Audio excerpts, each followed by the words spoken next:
Hello, this is the NICU Lived Network, and we are your hosts. I'm Melinda. I'm Nat. And I'm Emma. We are all NICU mothers using our lived experience to partner with health professionals to impact research, advocacy, and clinical practice. Each week we will bring you something new. It could be a topic highlight, the latest in research, a visit to a NICU, or ways in which you can use your lived experience within the NICU to impact change. We hope you enjoy this episode. Hi, Melinda here. Thank you for joining. On this episode of the NICU Lived Network, we are sharing a small part of a recent webinar presented by the White Coats Foundation for this year's International Clinical Trials Day, called Your Voice, Your Story.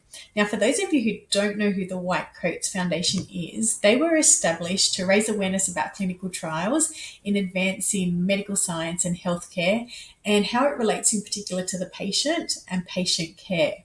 So Your Voice, Your Story has been running for 3 years, and it's an initiative where anyone, so a patient, a family member, a healthcare provider, or a healthcare professional can enter a photo and a small explanation about what clinical trials mean to you. So it's been running for 3 years, and this year our very own Natalie was able to share her voice and her story throughout the webinar. So thank you to the White Coats Foundation and Christine and Fiona for allowing us to share this very small segment.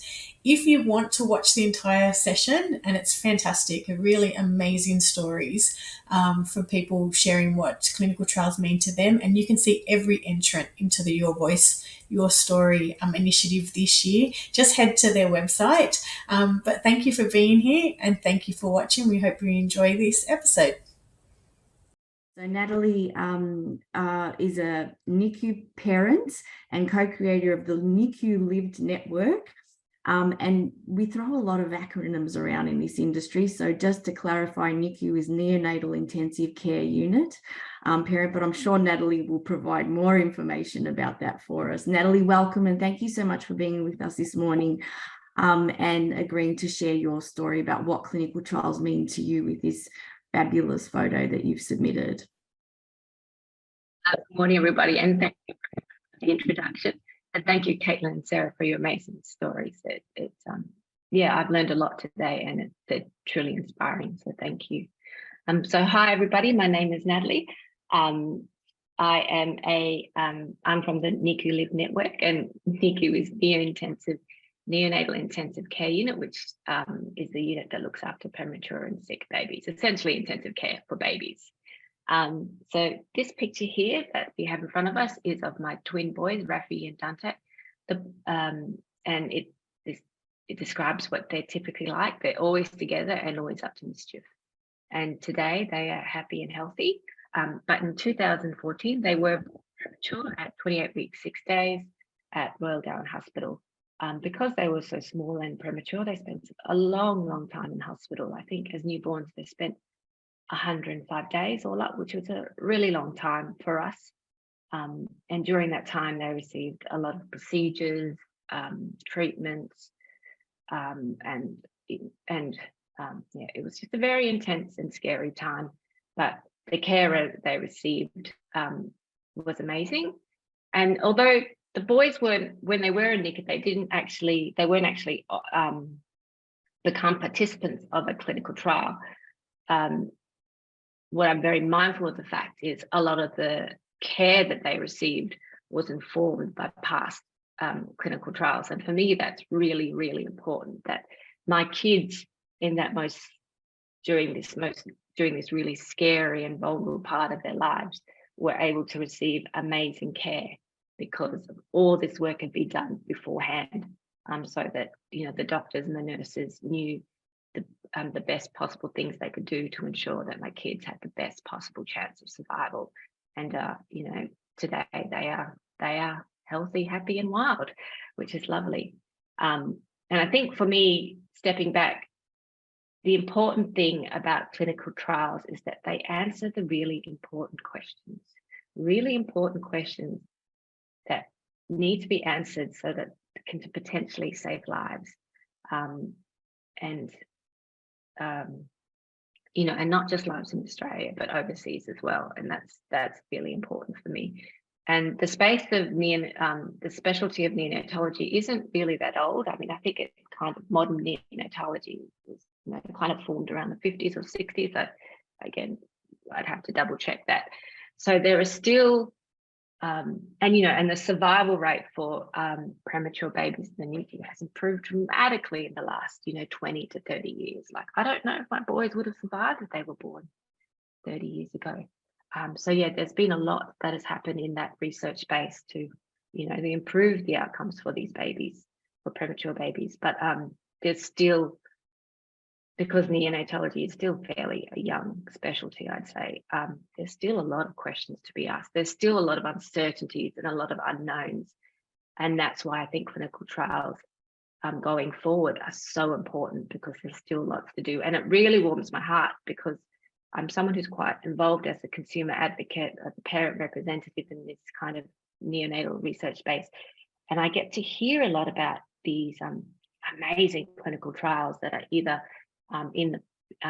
either being planned or underway. And it really warms my heart, because there's this relentless drive by health professionals to, do this work so that, at the end of the day, they have answers that can be used and applied to the care of babies and save, thousands more babies. And I guess going back to my notes, I think what's really exciting to me as a parent who's had that lived experience in NICU is that health professionals in the clinical trial space and more broadly in the research space are really kind of receptive to getting families with lived experience involved in clinical trials. And I don't mean just in the participant as a participant, but also in just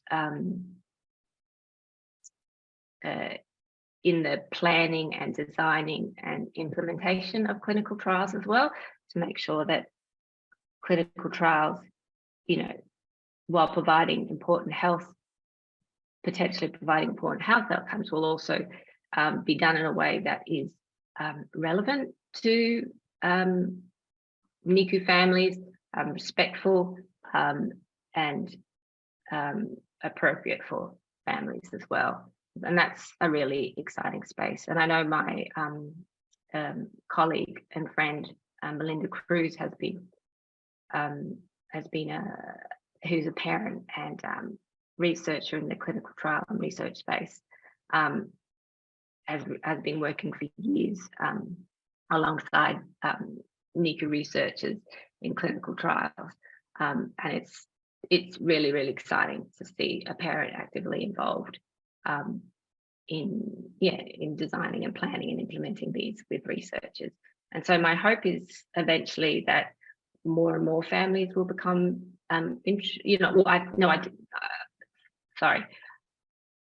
see more and more families with lived NICU experience become interested in research and clinical trials and wanting to get involved. And my takeaway today is, if you are someone with that lived experience and you've always thought about the research space, the clinical trial space, please strongly encourage you to get involved in some shape or way. I think there is amazing power in our experience as NICU families, and I think we can really contribute to making positive changes so that clinical trials are better, happen faster, are more accessible, are more equitable, so that our babies can benefit, more and more babies can benefit, not just here in Australia, but globally as well. So I think that's my little short talk for today. So And thanks, Natalie, guys. thank you. I think what you said is really important, and we've got more and more patient advocacy groups and consumer engagement groups. And what we're trying to push is, that protocol for the clinical trial, for example, that's written and a global office by, a sponsor, actually doesn't think about term loosely is the end user. So the patient, what's the patient journey going to be like? How are these children going to be able to go through the trial? How is it going to affect the family? And having the consumers, they're sort of those groups, or yourselves, the parents, involved in that, saying, well, this won't work. This is a better way of writing it. So we need to continue having involvement of parents, patients, consumers, to make them, user friendly. Yes, exactly. And I was thinking about when I was listening to Caitlin and Sarah's discussion today about, it was a real eye-opener for me in terms of the challenges they face with clinical trials. And thank you so much, guys. Like, I just, I was really quite moved by the talks. But when you were highlighting that issue or those challenges that you were facing, I was at the same time kind of thinking, is there a way through this kind of this consumer advocacy space that, if we're involved at the beginning in the planning and the designing, that we can kind of address or frame research so that it can potentially kind of address those challenges that have already been raised by Sarah and Caitlin? Is there a way to kind of build it in from the beginning so that it can perhaps shift that space? That's a good point, Natalie, and I think there is an increasing movement towards involving patients with lived experience in that way when it comes to designing clinical trials, and even at the point of research prioritization, the questions that you're looking to address in clinical trials. But one of the things that came to mind for me when you were speaking was that it's one thing to be making a decision about participating in a clinical trial for yourself, but then as a parent trial, that additional burden and responsibility that you feel making a decision on someone else's behalf, and whether that is as a parent for your child or as a carer for someone you love. I can only imagine that there's this extra layer of responsibility associated with that decision, given the other challenges that you're faced with in that moment. Yeah, and to be honest, because we've never been asked that question whether we want to participate in a clinical trial. But I think if we had been, I think it would be challenging, because I think at that time I would have had assumptions about, like Sarah was saying, clinical trial connotations of experimental or risky. So I think in this consumer advocacy space, that's what a lot of what me, Em and Mel are trying to do through a NICU Lived Network, is just kind of talk to people more about clinical trials and kind of, just kind of address some of the kind of myths or fears or unknowns that families may have about what clinical trials are in the NICU space, what it could mean to them. So that when somebody does get that question, perhaps it's not such a scary or a kind of daunting decision after all.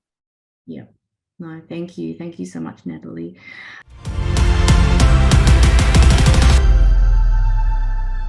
That's a wrap on another episode of the NICU Lived Network. Thanks for joining us today.